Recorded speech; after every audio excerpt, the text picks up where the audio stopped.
Hi everyone, welcome back. Series 2 Land Rover 109 build. As you can see, everything's painted up now. I've got the chassis done. Axles have been painted as well. So full rolling chassis, fits in the new springs. And now I'm just going to go through the brakes. Regarding the issues with the Richard chassis, I'm still waiting for them to get back to me.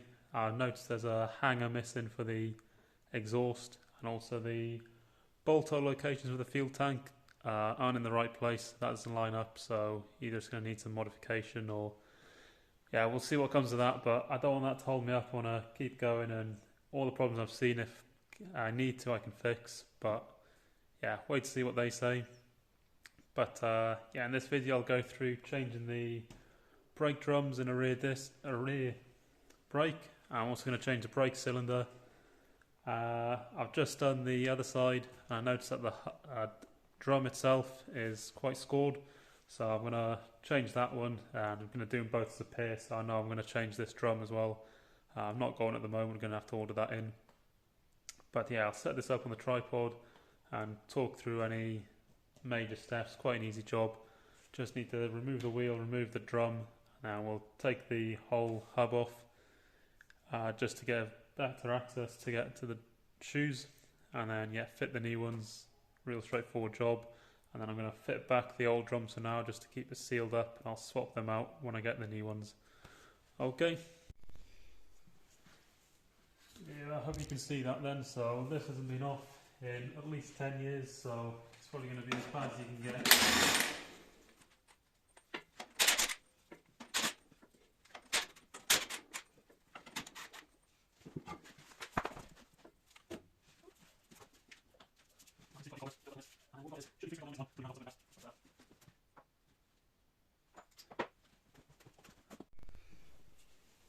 Okay, so first thing I'm going to do is just clean out the heads, flat head, see if they've been slightly damaged before, but cleaning out, giving yourself the best opportunity of having it come out first time. And when it comes out first time, it saves you having to mess around. If it doesn't come out, the best way to get them out I find is to weld an old nut on top of them, quite a big area. But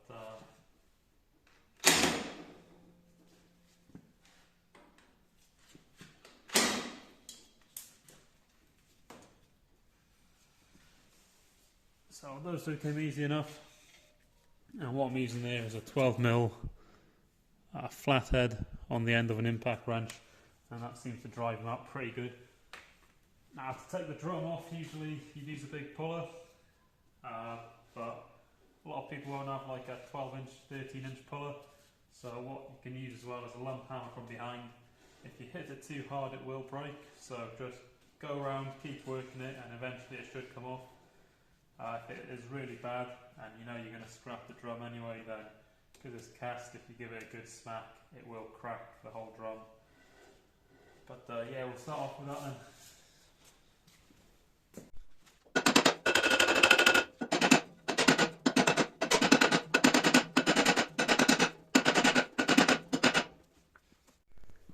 Just worth mentioning as well, when I start banging, it's going to agitate any brake dust inside to become airborne.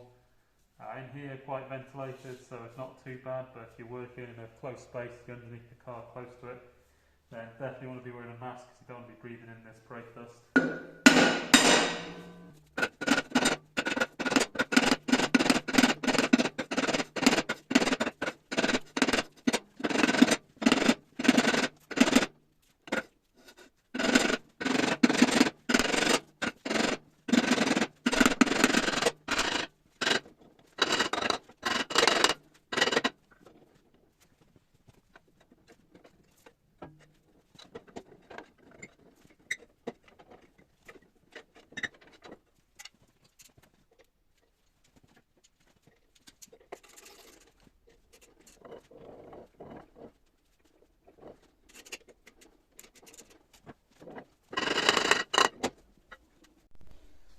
So that's that off. You can see it was quite stuck on there, but it came off in the end.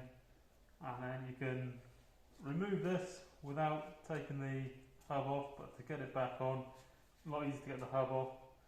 So we just need to undo the flange, take the flange off with a half shaft, and then undo the nuts for this hub.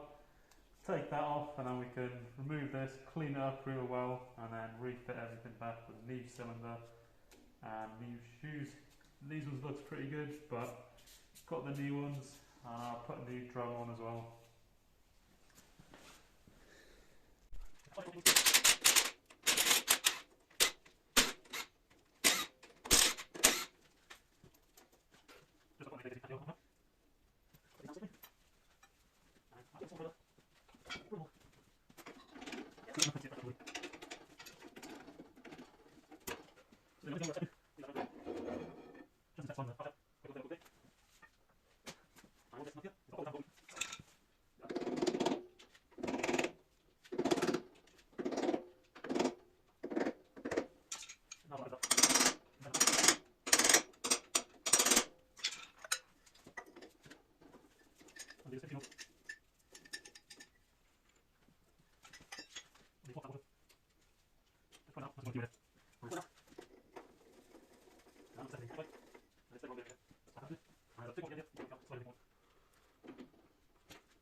Okay, so to get the brakes off,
so that's them removed, and now just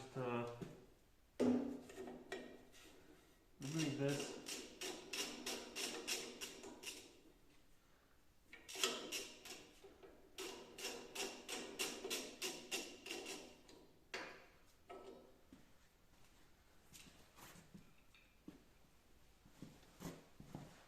That's the cylinder out. And then next job really is to just clean this all up as best as possible.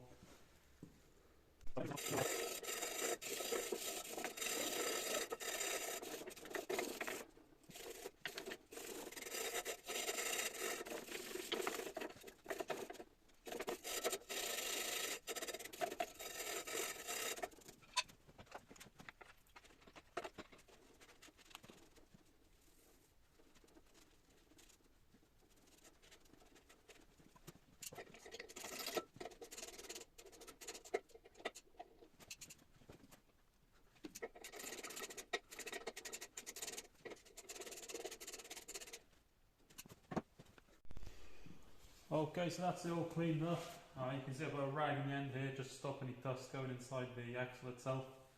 And lubricated these, given them a turn, make sure they're all free. So next thing to fit, crank cylinder.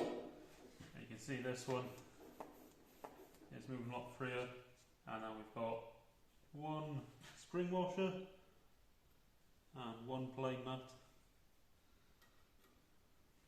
on the back. I say one, there's actually two in total, but no plain washer, just the spring washer with a nut straight on top. That's what I'm trying to say.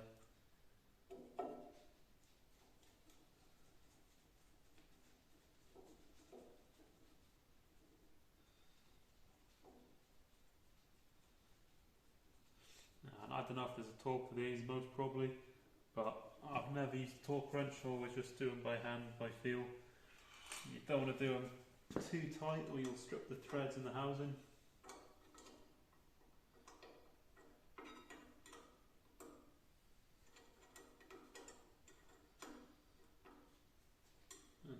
1/2 inch cross flats. So I'll just keep nipping this up until it feels tight. And that's basically it. You've got the spring washer compressed. It's not going to go anywhere. There we go, that one's good.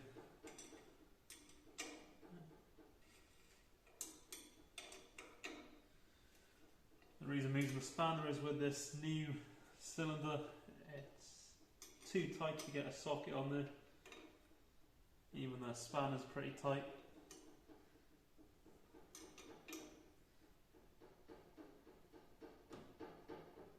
So yeah, that's nipped up well. These are free, and we're ready for the shoes.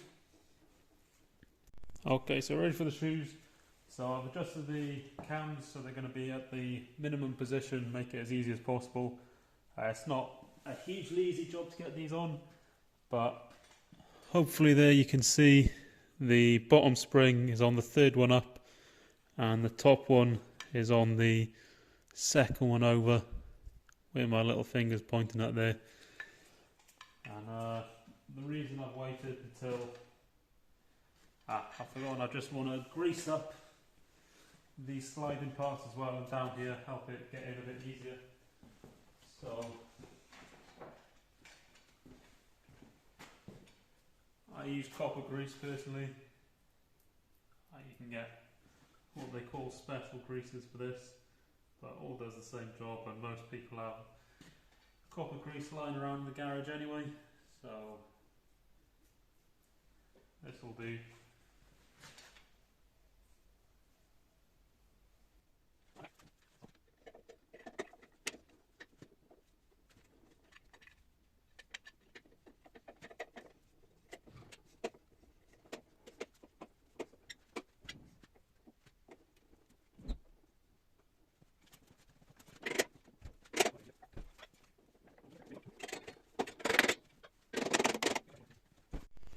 Okay, so as you can see there, that was a bit of a fill to get on, but on the last one I got one shoe in completely and then put the other one in, and on this one I got the top in on both and then did 1, 2. I think it's probably easier to try and get one shoe fully in first and then go for the second one, but once it's in you just want to be turning these cams, make sure, see that there, the pin is moving out, that's expanding the drum, and that's gone all the way around. And that's sat in there, and I'll just test this one as well. And you can get it sometimes that they're not seated properly.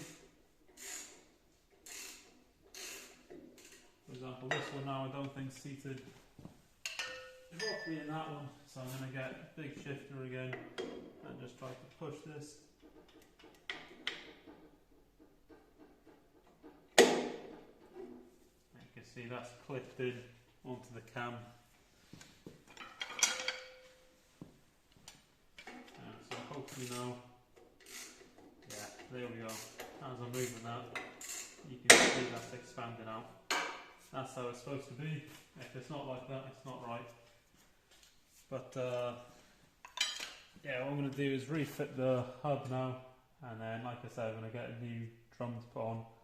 But for now I'm just going to fit the old drums, going to put the wheels on and we can move it around.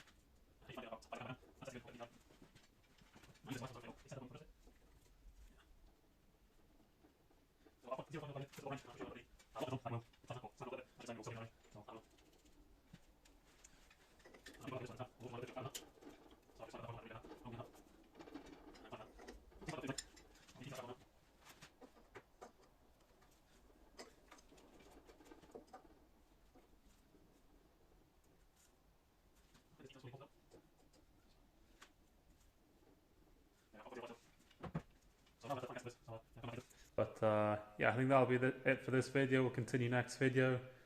Not sure what I'll show you. I've got front brakes to overhaul as well, and then new brake lines to go in all over.